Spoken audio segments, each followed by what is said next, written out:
Welcome, curious minds. Okay, what if I told you there's this whiskey region, Yeah. right, that pretty much clawed its way back from almost disappearing. And it distills not just spirit, but, pure resilience into every single drop. Well, today, that's exactly what we're diving into. We're focusing on Glen Scotia Distillery in Scotland's once mighty Campbeltown. For this deep dive, we've been really digging into some great stuff from Whisky.dk. Their articles give this brilliant view into Glen Scotia's history, which is fascinating. Its unique production, loads of its whiskeys, and even these cool community events. So our mission for you today is pretty clear. Guide you through the Glen Scotia story, help you get a real feel for its legacy, its undeniable place in the world of Scotch. Right, so to really understand the whiskey itself, let's go back in time a bit. Try to picture Campbeltown, not just as a town, but like the whiskey capital of the world. Imagine this bustling port, just alive with the smell of malt and peat. Over 30 distilleries. 30, yeah. All crammed in there. It sounds almost legendary, doesn't it? It really does. I mean, the smell alone. You'd probably smell like peat just walking down the street back then. Probably. And, the history there, it runs incredibly deep. Distilling on the Kintyre Peninsula, that's where Campbeltown is. It actually goes way back to 1609. That's when the first license for aquavitae, the water of life, was issued. Glen Scotia itself, founded in 1832, right in the middle of the Victorian era. And that was the absolute pick for Campbeltown. It really genuinely was the whiskey capital of the world then. Wow. But here's the thing that gets me, the really compelling part. Glen Scotia's resilience. It survived economic crashes, periods where it went silent, massive industry changes.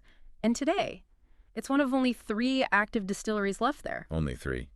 From over 30. Exactly. It's just Okay. it's a real testament, a living piece of that incredible history. That kind of resilience is just amazing, isn't it? Especially in that industry.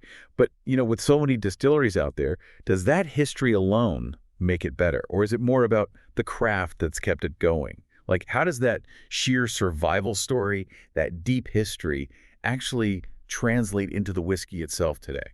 That's a really great question. And it's absolutely the craft, but it's intrinsically linked to its history and its place. That sets Glen Scotia and Campbeltown apart. Its identity is just forged by its environment. First off, you just can't ignore the maritime influence. Let's see. Yeah, the distillery is right there on the coast. So that sea air is constantly washing over the warehouses while the whiskey matures. And that gives it those characteristic salt and mineral notes. It's like a taste of the sea and the land together. Okay. And then there are the traditional methods. They stick to classic pot stills, traditional wooden fermentation tanks, washbacks. These are really key to getting that complex, often kind of oily spirit that Glen Scotia is known for.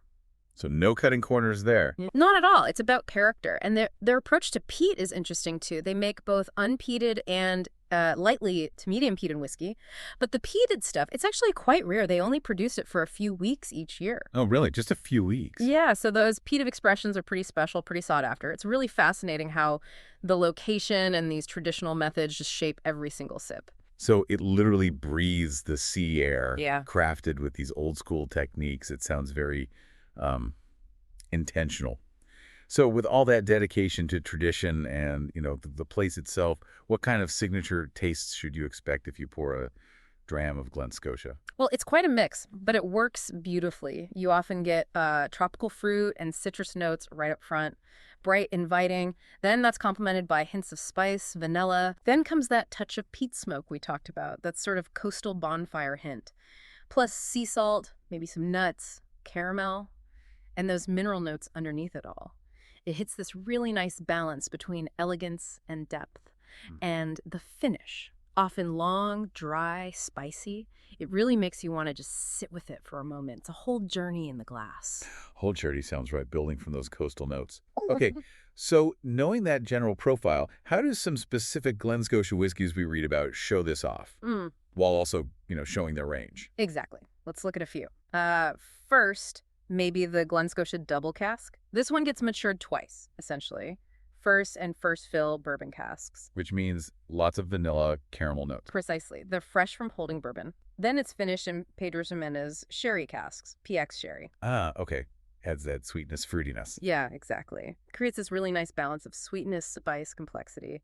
Thomas Rydberg from Whiskey and Rum Magazinet actually gave it 90 points, called it a good buy. So it's a great way into their style. That's like a good starting point. Definitely. Then, if you want something a bit more intense, there's the Glen Scotia Victoriana. This one's robust. It's cask strength, bottled at 54.2% ABV. Wow, okay. That's punchy. It is, but it carries it well. Yeah. Deep golden amber color. The smell is intense. Dark berries, toasted oak, dark chocolate, caramel, and the taste is really full-bodied. Chocolate, burnt sugar, vanilla, dried fruit, spicy oak. The alcohol gives it depth, but it doesn't, blast everything else away. So power, but still complex. Exactly. And for something showing innovation, look at the Glen Scotia Campbeltown Festival 2025 edition. This one's limited. A 9-year-old peated single malt. Ah, one of the rare peated ones. That's right. Aged first in first-fill bourbon casks, then finished for 5 months in Ribera del Duero red wine casks. Red wine casks. Interesting. Yeah, it gives it intense fruitiness, real complexity, notes of creamy vanilla, salt, that peat smoke, smoked malt, juicy blackberries, red fruits, even licorice. And again, it's rare because they only make peated spirit for those few weeks. So yeah, this one tends to disappear fast. I bet. Makes sense. And one more, maybe.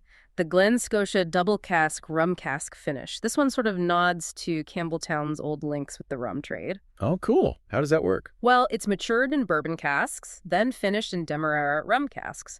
It infuses this unique sweetness, tropical complexity.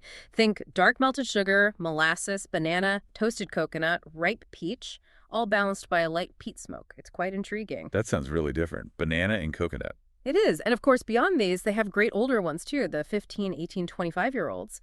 They show how that character develops beautifully over time in the cask. It's definitely a wide range. What really strikes me looking at these is how they all seem to tell that Campbeltown story.